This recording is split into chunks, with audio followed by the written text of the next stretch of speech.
అత్తమ్మ టీవీలో ఈరోజు మష్రూమ్ పకోడీ ఎలా తయారు చేయాలో నేర్చుకుందాం.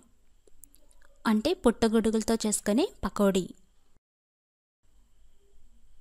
దీని తయారీ కోసం కావాల్సిన పదార్థాలు టాబ్లర్ ఫామ్ చూడండి, తర్వాత ఒకదాని తర్వాత ఒకటి చూద్దాం. పుట్టగొడుగులు 1 కప్పు, కరివేపాకు, కొత్తిమీర 2 రెమ్మలు చిన్నగా తుంచి పెట్టుకోండి. శనగపిండి 1 కప్పు, కారం 1 టీ స్పూన్, ఉప్పు తగినంత, పచ్చిమిర్చి 2, ఉల్లిపాయలు 2, డీప్ ఫ్రైకి సరిపడా నూనె, అల్లం వెల్లుల్లి పేస్ట్ 1 టీ స్పూన్. ఇప్పుడు తయారీ విధానం నేర్చుకుందాం. ముందుగా స్టవ్ వెలిగించి ఒక కడాయి పెట్టి దాంట్లో డీప్ ఫ్రైకి సరిపడా నూనె వేసి కాగబెట్టండి. ఈలోపుగా పుట్టగొడుగుల్ని చిన్న ముక్కలుగా కట్ చేసుకోండి. ఒక బౌల్ తీసుకొని అందులో శనగపిండి వేయండి. శనగపిండి వేసి తర్వాత తరిగి పెట్టుకున్న ఉల్లిపాయ ముక్కలు, పచ్చిమిర్చి ముక్కలు వేయండి.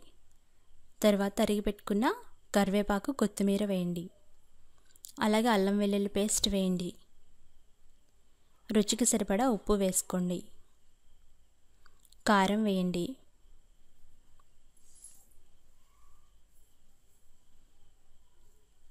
ఇప్పుడు తరిగి పెట్టుకున్న పుట్టగొడుగులు వేయండి. ఇవన్నీ బాగా కలపాలి.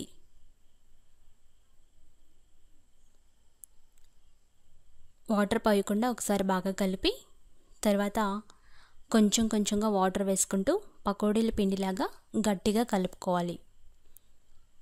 ఈ విధంగా బాగా ఒత్తుతూ పిండిని గట్టిగా కలపండి. ఇలా తయారవుతుంది పిండి.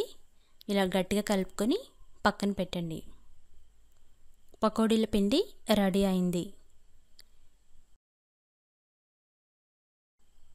ఇప్పుడు నూనె బాగా కాగిన తర్వాత ఈ పిండిని తీసుకొని పకోడీలాగా ఒక్కొక్కటి నూనెలో వేసుకోవాలి.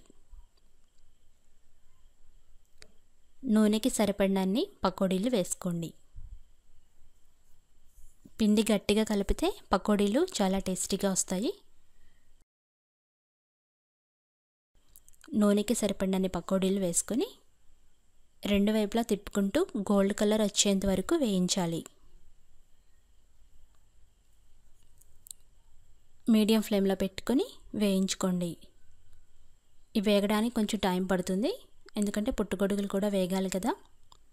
ఇవి గోల్డ్ కలర్లోకి వచ్చేంత వరకు వేయించి తర్వాత ఒక పేపర్ నాప్కిన్ ప్లేట్లోకి సర్వ్ చేసుకోండి.